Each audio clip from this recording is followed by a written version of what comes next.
Okay, to start the read, we're going to open up a page out of the Villains Tarot deck, and this is not an Oracle, this is a Tarot. So basically, we're just going to kind of see what card status you're in right now. Ace of Wands, shut up! Bro, the Ace of Wands indicates major opportunities to show off your creative powers are heading your way. This is a great time for brainstorming because you're feeling inspired and full of great ideas. Pursue creative projects with positivity and enthusiasm. Your potential is limitless! Whew. But, of course, there's also the Ace of Wands in the reverse. So some of you guys could be feeling like this. In the reverse, the Ace of Wands suggests a creative opportunity in your life has not gone according to plan. Maybe a project at work has been derailed or a creative collaboration has broken down. Step away from the situation to figure out what went wrong. Things may be still salvageable if you come up with a new strategy, bro. New strategy. We're going to now do a quickie read from the Queen of the Moon Oracle. Action, bitches! It is time for action.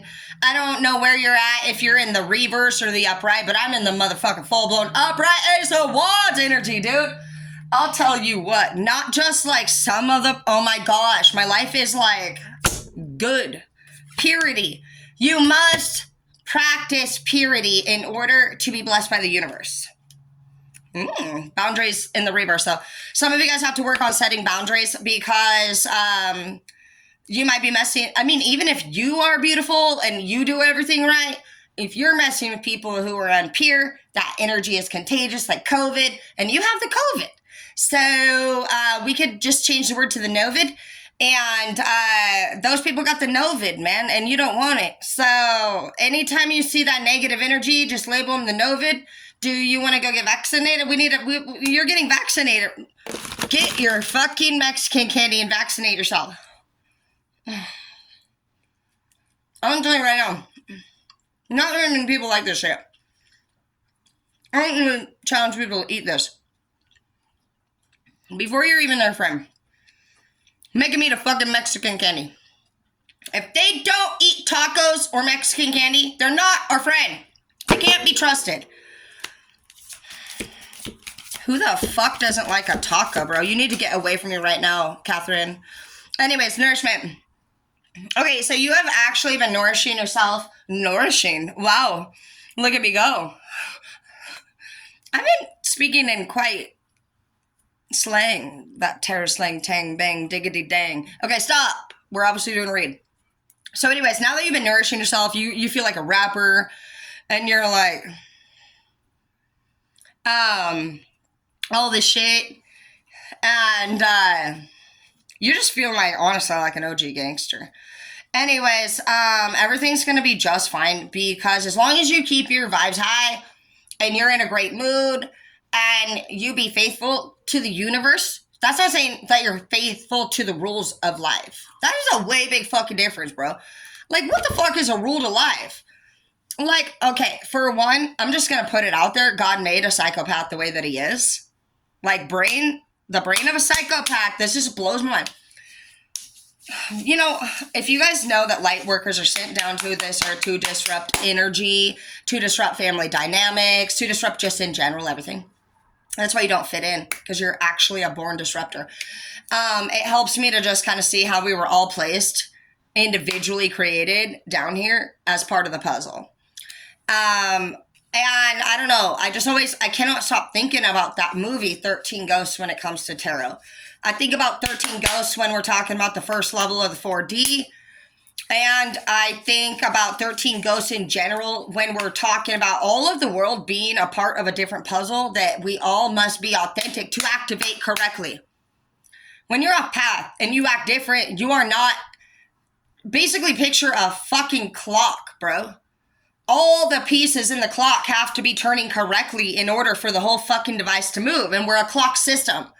So every time our battery dies, the clock is not running correctly. You might look up and the time is off. You know what I mean? It's shit like that. Just think of the whole world as a fucking clock, bro. So anytime you're off, the time is not right on that clock, bro. Facts. You need to do your part. Nourishment again. Okay, well, we'll just put this out there. I'm just so proud of you, honestly, for getting out there because you've been very resilient. Resilient? I don't even know why I'm speaking this way. Anyways, life is as good as your attitude or how you feel is. So when you're feeling down, you got to check yourself. You got to know you're the fucking captain, bro.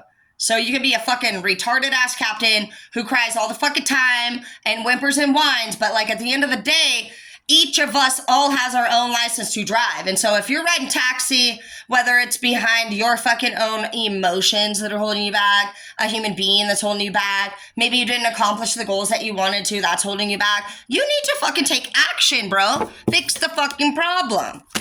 Like, seriously, fix the fucking problem, because I'm not saying that, like, there's a time limit on grief. I'm just saying also that your life moves at the pace that you push it and opportunities do not wait. These are things that I realized. Okay, I'm going to give you the worst example ever. Like, when I was CPS involved, I didn't know that there was a 1-year deadline that determined whether or not you were going to be fit enough to be the custodial parent, which I was not determined to be. I graduated. I went in that 1 year's time. I went through 8 different treatment centers, and I graduated them all. I got all the certificates, and so I thought it was plain system. You know what I mean? I thought I was for sure gonna win. I did all my services. They couldn't catch me. I was bullshitting. You know. I still was seeing my ex. Everything they told me not to do, I was just doing. They couldn't catch me, basically. And I was graduating and doing all my shit. So I was like, oh, booyah, booyah. But no, actually, at the end of the day, 2 things happened. 3. I didn't get the kids. My master plan did not work because I was playing the universe. And I thought I was the biggest part of the world at that time, truly. I didn't know that I was supposed to put a higher power or divine in front of me. I thought at that time that if human beings on this earth, which to me, my higher power was basically my mother. If I got caught by my mother, I was going to be in big trouble. Then it was like, if I got caught by my partner, I would be in big trouble. But like, I had believed in God. I knew not to say God's name in vain, but I never knew to put God first. And I never knew why also. A lot of us think that we can follow the direction of another or even ourselves. And a lot of times we get carried away doing that and we lose. And so that's what that taught me. I didn't win. I realized in that moment, you guys, that it wasn't about the people on this 3D that were going to catch me. It was about purity. It was about universal purity. And the universe had caught me. I wasn't doing the job that I was supposed to do at the time. I was serving my man and I was also serving my mother. I was serving addiction as well. None of those things were my higher power. And the higher power didn't even ask me to eliminate those things necessarily. He just said, can I please be number 1 instead of 4 at least, or 5 or 6, or where even at am I in line? I didn't know anything about this.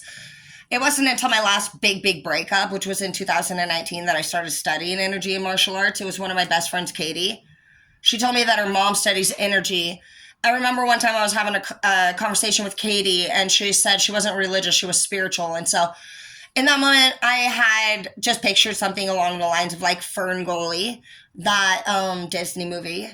And I just understood it. I also love nature and shaman healing. I love the mermaids. I love the universe. I love the land. I love the water. I love the air, the sky, the rain, everything in Harry Potter. And so anyway, slowly but surely, I started to find my place.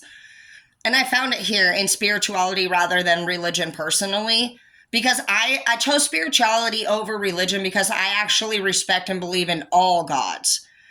It has nothing to do with me not respecting a god. It's that I actually can understand the Egyptians. I can understand the Greek gods. I can understand the Muslims. I can understand the Christians, the Catholics, the Mormons, the Buddhists. There's just so much to choose from that I think it's very confusing for a lot of us. And so you know what's interesting to me too, is when a lot of churches want you to be baptized, they're like, everybody's spiritual, but now you must choose what religion. No, actually, a religion is very closed-minded, in my opinion, and I say this with respect. Because religion believes that their God and their religion and their structure is the way. And they also believe that if you're not following that, you're out of line and out of alignment. And it really wasn't working for me. For the fact that I wanted to be honest. I wasn't, especially when it came to my God, I wasn't going to agree to be a part of a group, church group, or even be baptized in a church setting where I couldn't fully commit to the rules that they required in order to be pure. I didn't believe in the rules. And so that's why I choose spirituality. But I just want you guys to know that this whole new gig, this whole new you, this you being best friends with your higher power is like, it's pure. It's dope. You've been very resistant for a long time to trust, and now you're not anymore, and you're very grateful to. I said a prayer today to my God. I told him, thank you for being with me every day through this journey. I know I've been a lot to handle, but I just want to say thank you. You've seriously answered all my prayers, like in a way that was his own. Trust me, you think I didn't pray every fucking day to have my kids live with me and me be the custodial parent? I'm not. I'm baby daddy and I pay child support to 3. They fucking hate my guts half the time and they think that I am... well, I have a situation in my... I don't have a very healthy... I don't have a good baby daddy or baby mama situation.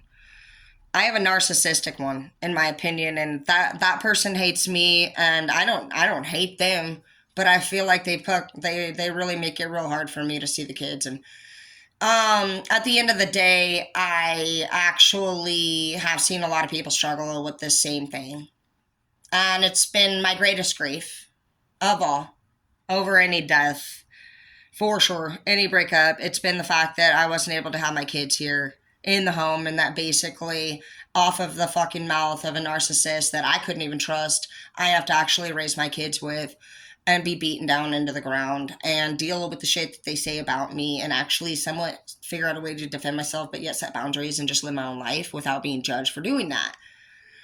It's like at a certain point when we're dealing with anyone, family or not, you just got to know you deserve to live. And they're going to say whatever they're going to say. And they're going to be hateful towards you for living a life and nourishing yourself and taking care of yourself. But they were also hateful to us for when we weren't. They were like, you need to take care of yourself. You need to nourish yourself. And now that we are, we're like, you're not even doing what you need to do. They're like, when you do this, like, you need even do. Okay, anybody could notice, honestly, that the list just keeps going on and on. And honestly, the reason why you were very resistant towards these people is because you are connected to your divine, bro. And they were making you do all of this work by yourself. Look at this! Telling you ain't even fucking working hard enough, bro. Peach. The fuck out of my face. Yeah. As far as that shit goes, the beginnings is in the reverse because that is a time that is over because they are not beautiful people. They were ugly to you and they are still ugly on the inside. But that doesn't matter. If you're still focused on anything ugly, then use an ugly person on the inside. You just got to learn to just know that yes, it hurts. Yes, we lost. Plans change. Things change. People change.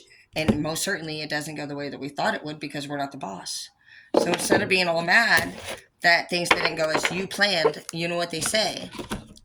If you want to hear God laugh, tell him your plans. You're not the boss. He is. So be grateful. And you need to also start practicing like mindfulness and awareness. And you need to understand why you're in every single situation. Not just be mad about it. Not just be excited. Always be aware of your surroundings. Because even in a good moment, the devil's there, bro. All the time, bro. So be careful. There's always a detour path.